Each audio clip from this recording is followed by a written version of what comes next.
নমস্কার বন্ধুরা, সুস্মিতার রান্নাঘর স্লাইস অফ লাইফে আরও একবার আপনাদের সকলকে স্বাগত জানাই।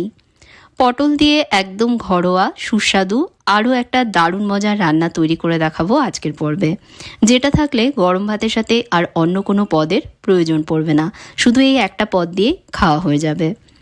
তো এই রান্নাটা করবার জন্য আমি এখানে 6টা পটল নিয়েছি। এখন পটলগুলো দুধার কেটে নিয়ে পটলের খোসা চেঁচে নেব। পটলের খোসা পুরো ছাড়ানোর প্রয়োজন নেই, শুধু একটু চেঁচে নিলেই হবে। আর চেষ্টা করবেন বন্ধুরা একটু কচি পটল নেবার, হলুদ বা পাকা পটল দিয়ে এই রান্নাটা না করাই ভালো। আমি একটা ছুরির সাহায্যেই পটলগুলো কেটে নিয়ে পটলের খোসা চেঁচে নিচ্ছি, তবে আপনারা বটিতেও কাজটা করতে পারেন। সবকটা পটলের খোসা চেঁচে নেবার পর পটলগুলোকে জলে ধুয়ে পরিষ্কার করে নিয়ে একটা শুকনো কাপড় দিয়ে মুছে নিয়েছি। এবার পটলের গায়ে একটু তেল মাখিয়ে নেব। সেই জন্য পটলের বাটিতে 1 টিস্পুন সর্ষের তেল দিয়ে ভালোভাবে পটলের গায়ে তেল মাখিয়ে নিচ্ছি। তেল মাখিয়ে নেবার পর পটলগুলোর গায়ে একটু কাট লাগিয়ে নেব। পটলগুলোকে আমি আগুনে পোড়াবো। গোটা পটল আগুনে দিলে ফেটে ওঠার ভয় থাকে, তাই পটলের গায়ে 2-1টা কাট লাগিয়ে নিলে আগুনে ফাটবার ভয় থাকবে না, আর তাড়াতাড়ি পটলগুলো সেদ্ধও হয়ে যাবে। তবে বন্ধুরা, ছোট্ট একটা ভুল আমি এখানে করেছি। তেল মাখিয়ে নেবার পরে আমি পটলের গায়ে কাট লাগাচ্ছি, যে কারণে একটু অসুবিধা হচ্ছে কাট লাগাতে। আপনারা এই ভুলটা করবেন না, আগে পটলের গায়ে কাট লাগিয়ে নেবেন, তারপর তেল মাখাবেন। এভাবে সবকটা পটলের গায়ে 2-1টা করে কাট লাগিয়ে নেব। আমি এরকম একটা রুটি শাকার জালি নিয়েছি। এবার এর ওপরে পটলগুলোকে একে একে সাজিয়ে দিচ্ছি। গ্যাস কিন্তু এখনও অন করিনি। পটলগুলো জালির ওপর সাজিয়ে নেবার পর আমি গ্যাস অন করছি, আর আঁচটা লো মিডিয়ামে রেখে পটলগুলো পোড়াচ্ছি। পটলের সব দিক উল্টে পাল্টে পুড়িয়ে নিতে হবে, আর পোড়াতে পোড়াতেই দেখবেন পটলগুলো সেদ্ধ হয়ে যাবে। আমি একটা চিমটের সাহায্যে পটলগুলোকে ধরে উল্টে দিচ্ছি, যাতে সব দিক সমানভাবে পোড়ে। পটলের সিজন চলাকালীন পটলের অন্যান্য রান্নাগুলোর মতন বন্ধুরা এই রান্নাটাও কিন্তু মাস্ট রান্না। দেখবেন সবাই আঙুল চেটে খাবে, এতটাই টেস্টি খেতে হয়, তাই অবশ্যই ঘরে বানাবেন। আর ভিডিওটা কেমন লাগছে জানাবেন। যদি ভালো লাগে প্লিজ ভিডিওতে একটা লাইক দেবেন, চ্যানেলে সাবস্ক্রাইব করবেন, সাথে বেল আইকনে প্রেস করবেন যাতে নতুন রেসিপি চ্যানেলে আসলেই জানতে পারেন। সঙ্গে ফেসবুক পেজেও আমায় ফলো করবেন। তো পটলগুলোর সব দিক দেখুন ভালো করে আমি পুড়িয়ে নিয়েছি। এবার গ্যাস বন্ধ করে দেবো, আর ভালোভাবে এগুলোকে প্রথমে ঠান্ডা হতে দেবো, কারণ গরম অবস্থায় খোসা ছাড়ানো যাবে না। একটু ঠান্ডা হলে তারপর খোসা ছাড়িয়ে নেব। পুরো খোসা ছাড়ানোর প্রয়োজন নেই, অতিরিক্ত বেশি পুড়ে যাওয়া কালো অংশগুলো ছাড়িয়ে নেব, কারণ বেশি পুড়ে যাওয়া খোসাগুলো থেকে গেলে তেতো খেতে লাগবে। একটা বাটিতে অল্প জল নিয়েছি, ঠান্ডা জলে একটু আঙুল চুবিয়ে নিয়ে এভাবে খোসা ছাড়ালে খোসা ছাড়াতেও সুবিধা হবে, আর হাতে গরম ভাপও লাগবে না। এভাবে করে আমি সবকটা পটলেরই পুড়ে যাওয়া অংশ ছাড়িয়ে নেব। খোসা ছাড়িয়ে নেবার পর পটলগুলোকে রাফলি ছোট করে কেটে নিচ্ছি।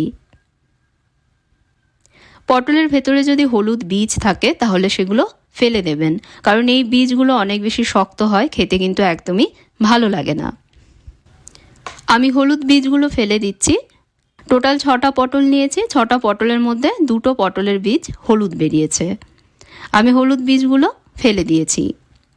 এবার কেটে নেওয়া পটলের টুকরোগুলো একটা গ্রাইন্ডার জারের মধ্যে ট্রান্সফার করে নিচ্ছি। এর মধ্যে দিয়ে দিচ্ছি 2টো কাঁচা লঙ্কা, যেমন ঝাল পছন্দ আপনারা সেই বুঝে লঙ্কা নেবেন, আর দিয়ে দিলাম 2 কোয়া রসুন। এবার সব একসাথে মিহি করে বেটে নেব। বাটবার সময় এর মধ্যে জল দেবার প্রয়োজন নেই, আমি কিন্তু জল ছাড়াই সব একসাথে মিহি করে বেটে নিয়েছি। এবার কড়াইতে 1 টেবিল স্পুন সর্ষের তেল গরম করে নিচ্ছি। তেল গরম হলেই দিয়ে দিচ্ছি এর মধ্যে 2টো শুকনো লঙ্কা। লাল লাল করে লঙ্কা দুটো ভেজে নিচ্ছি। লাল লাল করে ভেজে নেওয়া হয়ে গেলে ভাজা শুকনো লঙ্কা দুটো কড়াই থেকে তুলে নিচ্ছি। এবার এই কড়াইয়ের মধ্যে দিয়ে দিচ্ছি স্লাইস করে কেটে রাখা পেঁয়াজ। মাঝারি মাপের একটা পেঁয়াজের অর্ধেকটা এখানে রয়েছে। বাদামি রং করে পেঁয়াজ ভেজে নেব। পেঁয়াজে বাদামি রং চলে এসেছে। এবার ভাজা পেঁয়াজগুলো কড়াই থেকে তুলে নিচ্ছি। কড়াইয়ের অবশিষ্ট তেলে দিচ্ছি 1/2 টিস্পুন কালো জিরে, আর মিহি করে কুচোনো 1 টিস্পুন রসুন কুচি। রসুনে বাদামি রং চলে আসলেই দিয়ে দিচ্ছি এর মধ্যে বাকি অর্ধেকটা পেঁয়াজ। একদম মিহি করে বাকি অর্ধেকটা পেঁয়াজ আমি কুচিয়ে নিয়েছি। পেঁয়াজ ভেজে নেব, তবে বাদামি রং করে ভাজতে হবে না, পেঁয়াজের সোনালি রং না আসা পর্যন্ত ভেজে নিলেই হবে। পেঁয়াজে দেখুন বন্ধুরা সোনালি রং চলে এসেছে। এবার বেটে রাখা পটলের মিশ্রণটা এর মধ্যে দিয়ে দিচ্ছি। এর মধ্যে স্বাদ মতো নুন দিয়ে সব মিশিয়ে নিয়ে এটাকে কষাবো যতক্ষণ এর মধ্যের জল শুকিয়ে গিয়ে এটা একটা শুকনো মণ্ডে পরিণত না হচ্ছে ততক্ষণ অবধি কষাতে হবে। গ্যাসের আঁচ হাই রেখেই আমি কষাচ্ছি। 2 মিনিট কষাতেই দেখবেন এর মধ্যে জল শুকিয়ে যাবে। ভেজে রাখা শুকনো লঙ্কা আর পেঁয়াজের মধ্যে অল্প নুন মিশিয়ে নিয়ে লঙ্কাগুলো গুঁড়ো করে নিচ্ছি। একটু নুন মিশিয়ে গুঁড়ো করলে আঙুলে লঙ্কার ঝাল লাগে না। গুঁড়ো করে নিয়ে পেঁয়াজের সাথে মেখে নিয়ে কড়াইয়ের মধ্যে দিয়ে দিচ্ছি। এদিকে মিশ্রণটার মধ্যে জলও দেখুন শুকিয়ে গেছে, কড়াই থেকে মিশ্রণটা ছেড়ে যাচ্ছে। সব একসাথে মিশিয়ে নিয়েই এবার একটা পাত্রে এটা নামিয়ে নেব। তৈরি হয়ে গেল দুর্দান্ত স্বাদের পোড়া পটলের ভর্তা। এরকম ভর্তা থাকলে মাছ মাংসেরও কিন্তু প্রয়োজন পড়ে না। এই এক পদ দিয়েই লাঞ্চ বা ডিনার সেরে নেওয়া যায়। কেমন লাগলো ভিডিওটা জানাবেন বন্ধুরা। ভালো লাগলে লাইক এবং শেয়ার করবেন, আর চ্যানেলে অবশ্যই সাবস্ক্রাইব করবেন, সঙ্গে ফেসবুক পেজও ফলো করবেন। তাহলে আজকের মতন বিদায় নিচ্ছি। আপনারা ভালো থাকবেন, ভালো রাখবেন। ধন্যবাদ।